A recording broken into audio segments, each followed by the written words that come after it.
بسم اللہ الرحمن الرحیم۔ حضرت علی رضی اللہ تعالیٰ عنہ کی خدمت میں ایک شخص آیا اور عرض کرنے لگا، یا علی، میں ہمیشہ اداس رہتا ہوں، اکیلا پن، تنہائی اور اداسی کو ختم نہیں کر پاتا۔ آخر میرے ساتھ ایسا کیوں ہوتا ہے؟ یہ اداسی ختم کیوں نہیں ہوتی؟ بس یہ کہنا تھا کہ حضرت علی رضی اللہ تعالیٰ عنہ نے فرمایا، اے شخص، جس انسان کی روح کمزور ہوتی ہے وہ انسان مایوس اور اداس رہتا ہے۔ تو اس شخص نے کہا، یا علی، میری روح کمزور ہے تو میں اسے طاقتور کیسے بناؤں، اور یہ کمزور کیسے ہوئی؟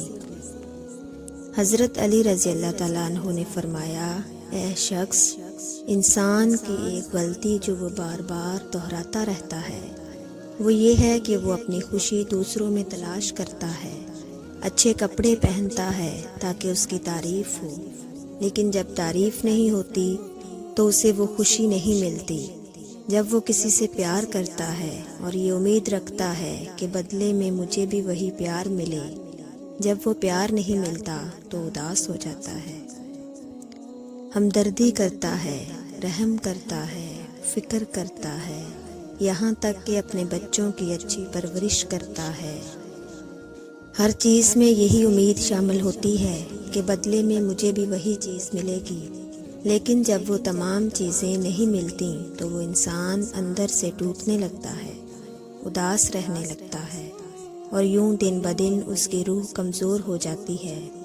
اے شخص، یاد رکھو، اگر تم چاہتے ہو کہ تمہاری روح اندر سے مضبوط ہو، طاقتور ہو، تو پھر تم اپنی خوشی دنیاوی چیزوں میں تلاش نہ کرو، بلکہ اپنے اندر تلاش کرو۔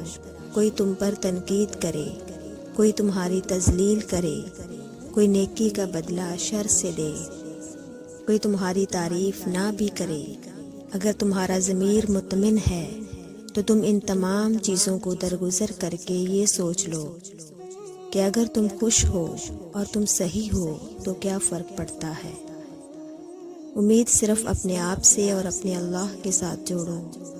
یاد رکھو، بہادر وہ نہیں جو تلوار لے کر ہزاروں انسانوں کو جیت لے، بلکہ بہادر وہ ہے جس کے وجود میں درگزر کرنے کی طاقت ہو۔ حضرت علی رضی اللہ تعالیٰ عنہ کے اس فرمان سے ہمیں یہ سبق ملتا ہے کہ اپنا رشتہ اللہ تعالیٰ کے ساتھ جوڑ لو، اللہ کے ساتھ اپنے تعلق کو مضبوط بنا لو۔ انشاءاللہ آپ کبھی بھی اداس نہیں رہیں گے، کبھی بھی پریشان نہیں رہیں گے، اور کبھی بھی تنہا نہیں رہیں گے۔ وہ اللہ ہمیشہ آپ کے ساتھ ہوگا۔